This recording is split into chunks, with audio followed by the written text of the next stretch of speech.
place than it's probably ever been for now. Well, joining me is Rafe Heydel-Mankoo, royal commentator.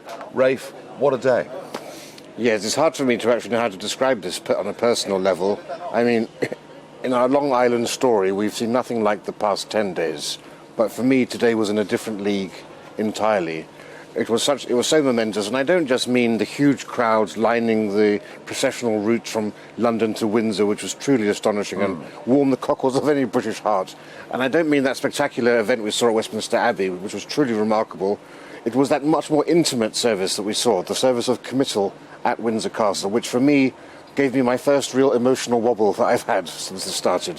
When we saw the instruments of state, the crown, the orb and the sceptre with which Her Majesty was crowned, removed from the coffin, and the Lord Chamberlain heard Lord Chamberlain breaking his wand and putting it on top, and then Her Majesty's coffin descended out of sight, never to be seen again.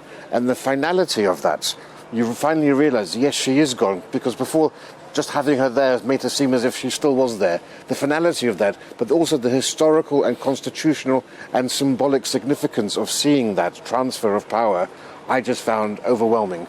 But the absolute finality is in about 12 minutes' time, of course, but that's a private, family That's service. What we've had today. We've had the 3 Ps. We've had the public service, we've had the personal service at St George's, and the public in Westminster, and then there's the private now, which for behind closed doors, and may actually only be the 4 children, because the King George VI Memorial Chapel, where Her Majesty will be interred, and her husband the Duke will also be interred, is so tiny and so small, you can only really fit the 4 children and a priest or 2 in there.